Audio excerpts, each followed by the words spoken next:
Hello friends, welcome back to reality girl. तो आज हम बात करने वाले हैं यामी गौतम फिल्म हक और बॉलीवुड के सडन चेंज ऑफ हार्ट के बारे में। फिल्म हक 2025 में थिएटर्स में आई थी। तब भी लोगों ने क्लियरली बोला था Yami Gautam was outstanding, Imran Hashmi was solid, film content wise strong थी। बट बॉक्स ऑफिस पे फिल्म चली नहीं। और सबसे बड़ी बात, उस टाइम इंडस्ट्री के बड़े बड़े लोग बिल्कुल चुप थे। No stories, no post, no hype. लेकिन 2026 में जब ये फिल्म नेटफ्लिक्स पे आई तो इसने बिल्कुल ही खेल पलट दिया। अब जब 2026 में हक नेटफ्लिक्स पे आती है और फिल्म ट्रेंडिंग में चली जाती है, अचानक से सब यामी के फैंस बन गए। सबको उनका परफॉर्मेंस बहुत ही अच्छा लगने लगा। सब बोलने लगे अवार्ड वर्दी, master class, best of her career. सवाल सिंपल है, एक्टिंग तो सेम ही थी, तो अप्रिसिएशन इतना लेट क्यों?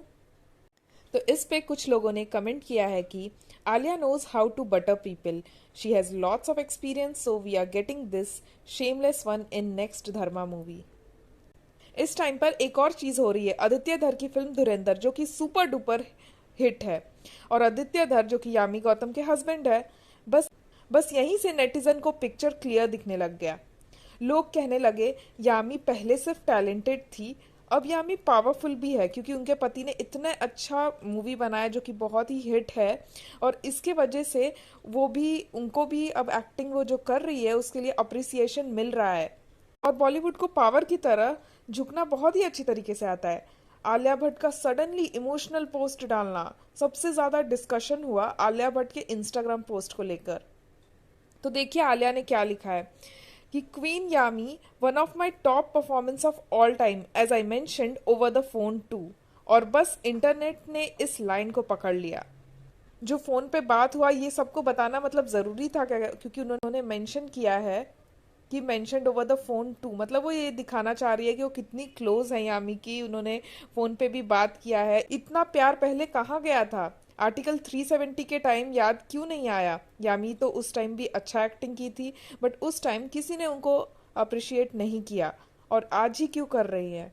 तो पब्लिक तो इतना पागल नहीं है, पब्लिक को अच्छे से समझ में आ रहा है कि आलिया भट्ट ने ऐसा क्यों किया, क्यों उनको अप्रिशिएट किया।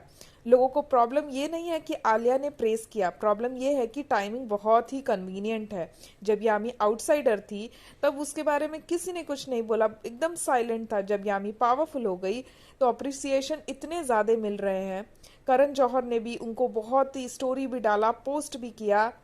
ये वही करण जौहर है जिसने पास्ट में यामी गौतम के साथ आने के लिए मना किया था ऋतिक रोशन को।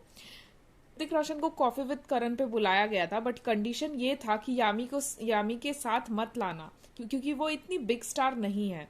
तो ऋतिक ने क्या किया, ये शो ही रिजेक्ट कर दिया।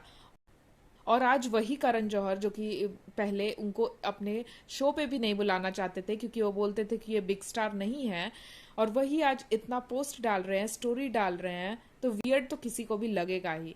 और अगर आप यामी गौतम के इंस्टाग्राम अकाउंट चेक करेंगी तो वो किसी को भी फॉलो नहीं करती है, सिर्फ इंडस्ट्री में से वो आलिया भट्ट को फॉलो करती है। और वो भी शायद जब उनको अप्रिशिएट किया आलिया भट्ट ने, उसके बाद वो उनको फॉलो करने लगी। बॉलीवुड का रूल बहुत ही सिंपल है, जब तक आप पावर सर्कल का हिस्सा नहीं हो, आप एग्जिस्ट ही नहीं करते हो। जैसे ही आप पावरफुल बन जाते हो, सब आपको सपोर्ट करते हैं, सब बोलने लगते हैं आपकी एक्टिंग तो बहुत ही अच्छी थी, जबकि वो सेम एक्टिंग आपने पहले वाले मूवीज में भी किया था, बट किसी ने भी अप्रिशिएट नहीं किया। आलिया के बारे में तो लोगों को पता ही है कि वो फिल्म उन्हें किस तरीके से मिलता है। करण जौहर तो उनके लिए हमेशा रेडी रहते हैं। अगर उनको कोई स्क्रिप्ट पसंद आ जाती है आलिया भट्ट को और वो चाहती है कि मैं वो फिल्म में काम करूं, तो करण जौहर तो हमेशा ही उनको देने के लिए रेडी रहते हैं। या किसी और एक्ट्रेस को रिप्लेस करना हो, या आलिया ने खुद कॉल करके मांगी हो। आलिया की करियर की बहुत सारे फिल्म उन्हें इसी तरीके से मिलती रही है, किसी को रिप्लेस करके, या फिर उन्हें अगर वो स्क्रिप्ट पसंद आ गया तो वो करण जौहर को डायरेक्टली कॉल करेंगी। अपने इंटरव्यूज में भी उन्होंने ये बताया है कि वो किस तरीके से उन्हें फिल्म मिलता है। हाईवे, डियर जिंदगी, गंगूबाई, कलंक, ये सारी मूवीज उन्होंने इसी तरीके से मांग मांग के या किसी को रिप्लेस करके लिया है, किसी को इमोशनल प्रेशर देके। जैसे ही गंगूबाई अनाउंस होती है कि इसमें आलिया भट्ट है, तो लोगों का सबसे पहला सवाल यही था कि क्यों आलिया भट्ट ही क्यों? लोग कहने लगे कि बॉलीवुड में कोई और एक्ट्रेस बची ही नहीं है क्या, हर जगह आलिया ही क्यों? ये रोल उस पर सूट ही नहीं करता, क्योंकि ये एक स्ट्रांग लेडी, एक मेच्योर लेडी का रोल है। सोशल मीडिया पर कमेंट्स आने लगे कि nepotism product, miscast, Karan Johar का प्रेशर, रिप्लेस आलिया। उस वक्त नेपोटिज्म का वेव ऑलरेडी फुल ट्रेंड में था।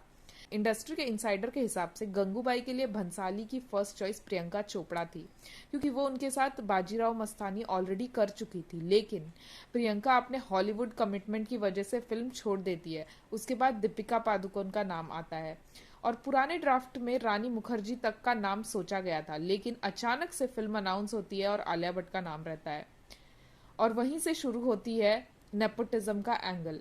इंटरव्यू ने भंसाली ने खुद कहा था कि उनका और आलिया का फिल्म बनने वाला था, बट कुछ रीजंस की वजह से वो फिल्म नहीं बन पाया और उसके वजह से आलिया बहुत ही इमोशनली टूट गई थी।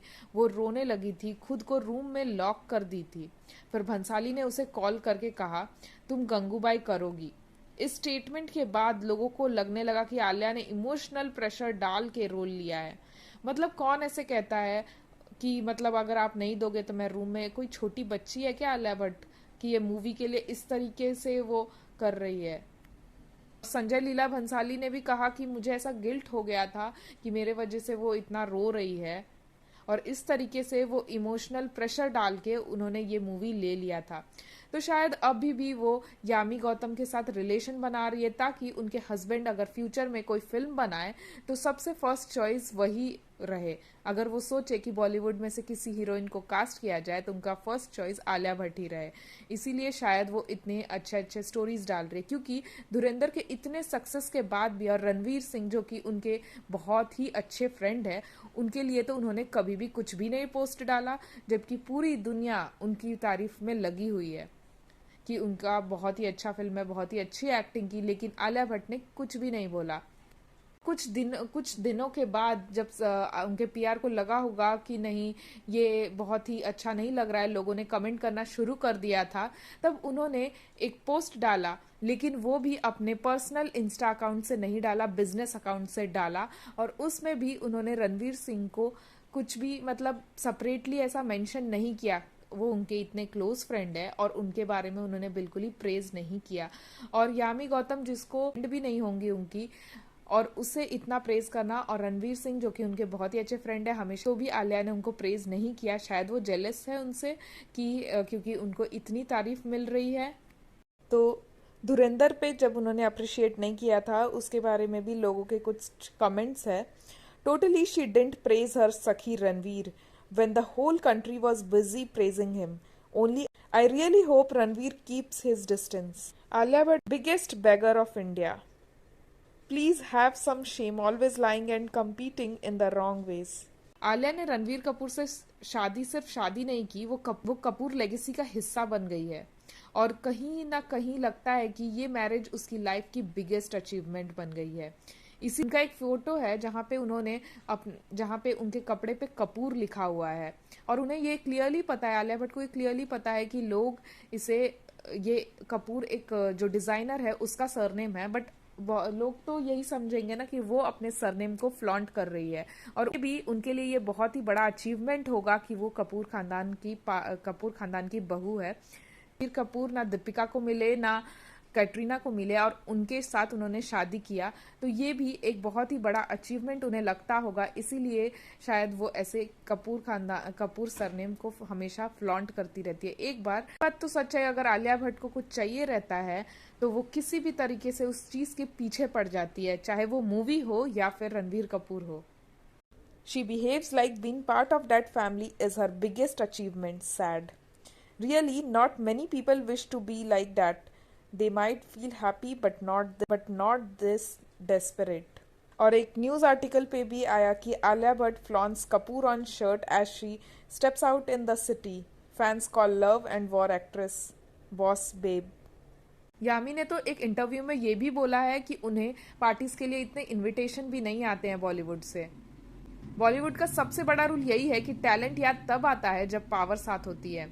आप क्या सोचते हो, जेन्युइन अप्रिसिएशन है ये या फिर इंडस्ट्री को कन्वीनियंस बेस्ड ड्रामा? कमेंट में बताइए और रियलिटी गर्ल को लाइक शेयर सब्सक्राइब करना मत भूलना। आज के लिए बस इतना ही, मिलते हैं नेक्स्ट वीडियो में।